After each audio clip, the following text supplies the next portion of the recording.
Today we are going to see if we can save the windscreen washer pump, also known as windshield washer pump, out of a 1970 Porsche 914-6. This pump was also used on 911s, 1965 through 89, I believe, and maybe some 928s as well. Doesn't apply to 914s. 914s, surprisingly enough, had pressure built from the air in the spare tire. So sorry, rest of 914 folks, this is only applicable if you have a 6 or you did an upgrade. You could buy a new pump if you wanted to. Aftermarket start at like $25. You can pay $116 for a authentic Porsche one.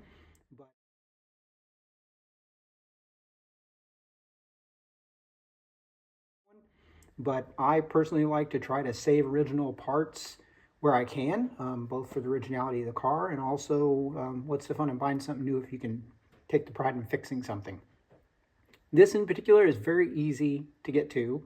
There is a M6 bolt that secures the windscreen washer pump, which sits above this. And you take that out with a N10 socket wrench. That gives you full access to this from above, and then you can probably see that there are two little spots on here where I took this out of the car where there was just a rubber grommet. It was the only thing that was holding it in there, so I just pried those out and it came right out.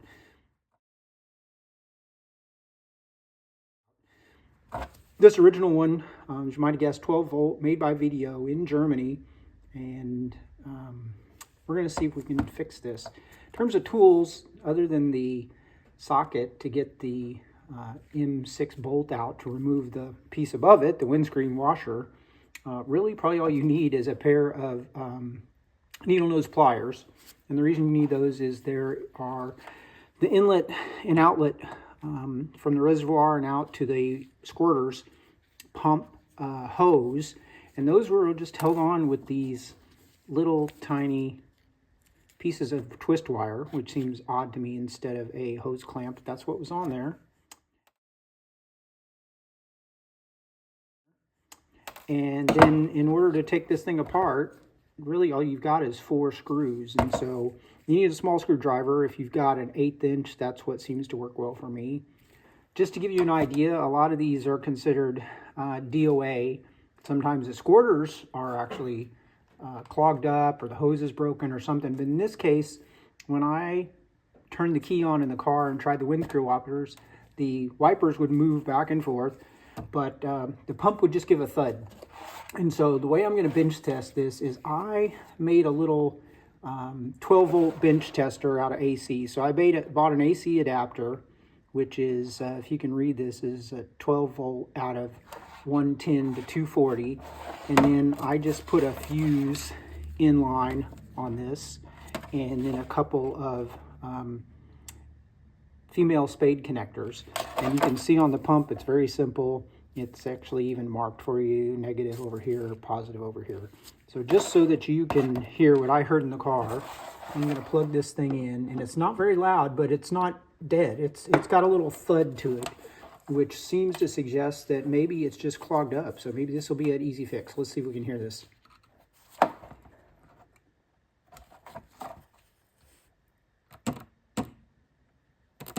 Tries to make a little motion, but can't quite get there. So let's take this apart, see what's inside.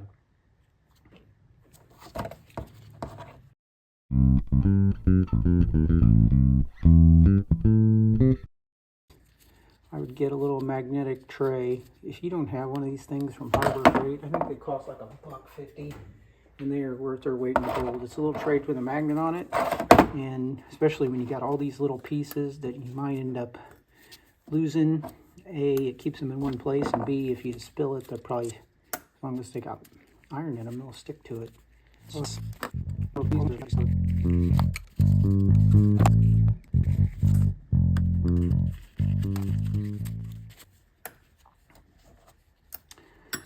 now for the big reveal. Let's see what's inside here. So we have the main outer housing.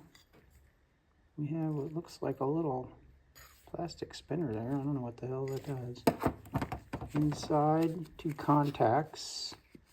And this looks like it spins.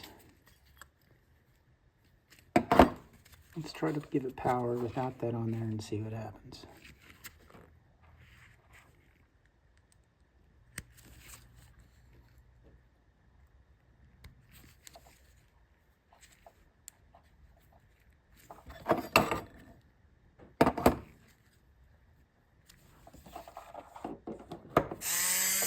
And look at that go. So the problem is clearly not in this central part because it's going like a champ.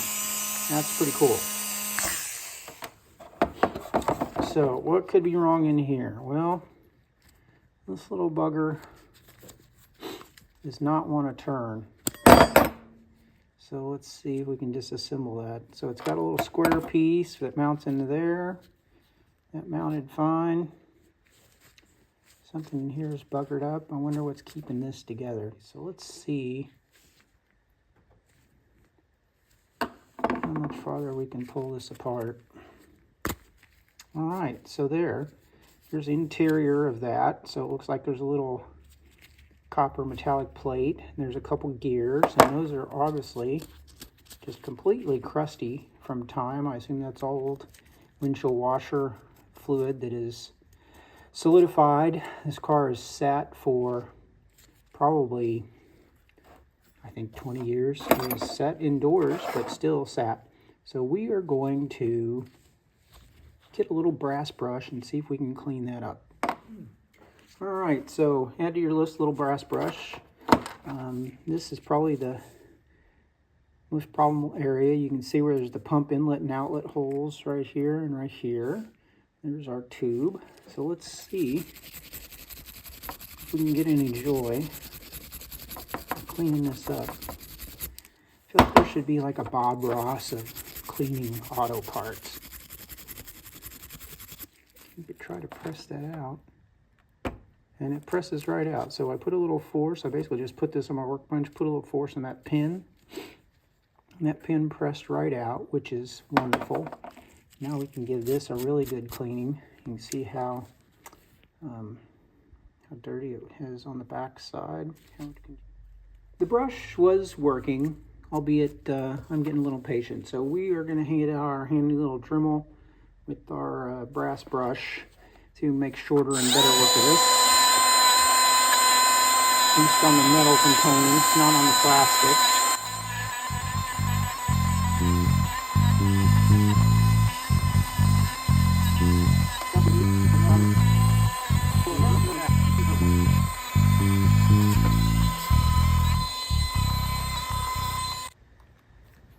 Oh, it pulled right out of there.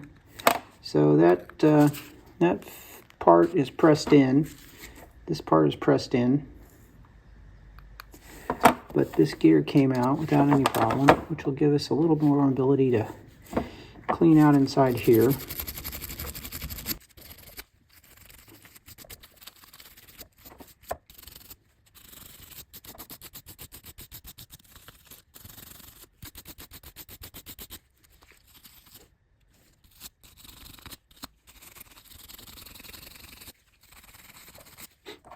We're going to try the least aggressive thing. Let's just try some water first. Let's go a little tap water. See if just a little bit of liquid will dilute and soften up that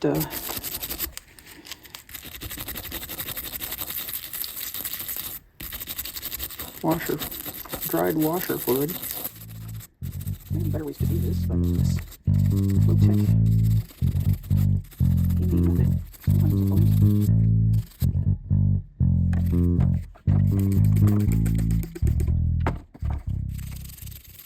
So now we're just going to blow it out with the air compressor, get everything cleaned out of there.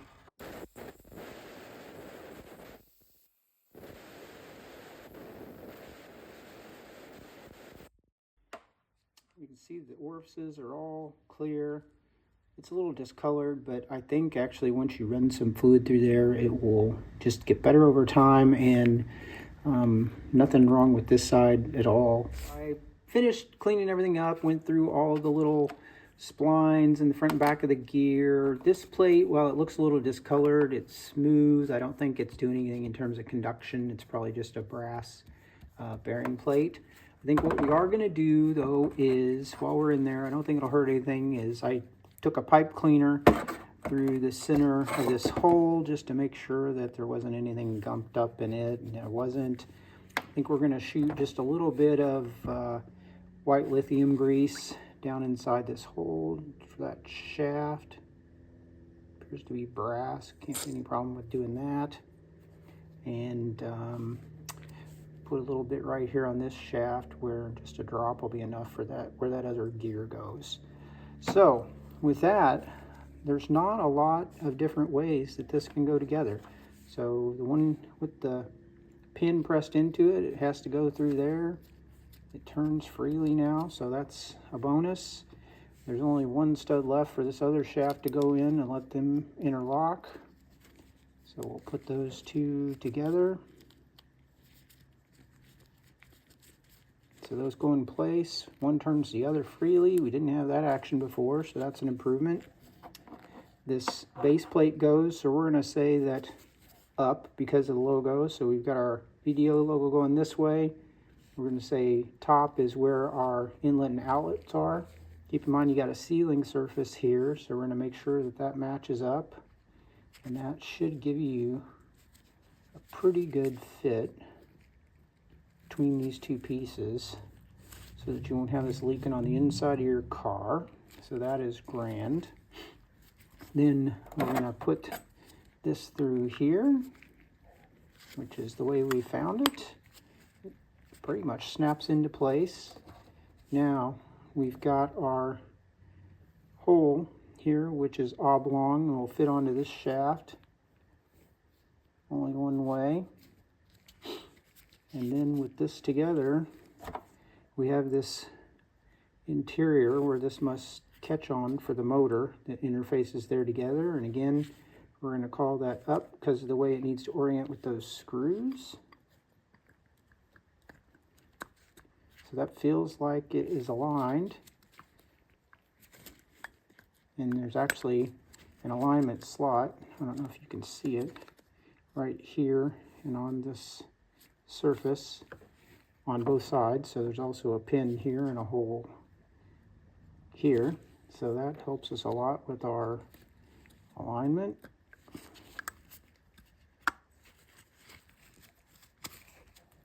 So that feels like it's all gone together. Let's put a couple of our machine screws and nuts through here.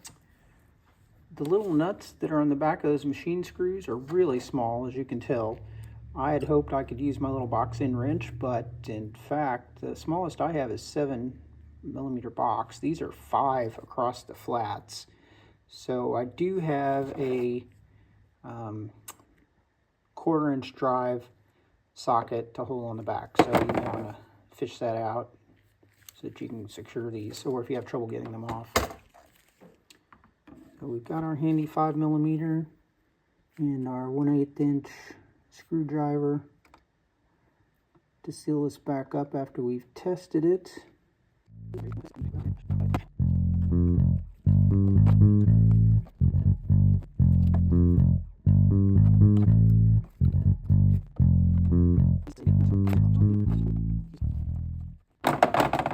And let's test it one more time, just to make sure that during assembly we didn't screw anything up.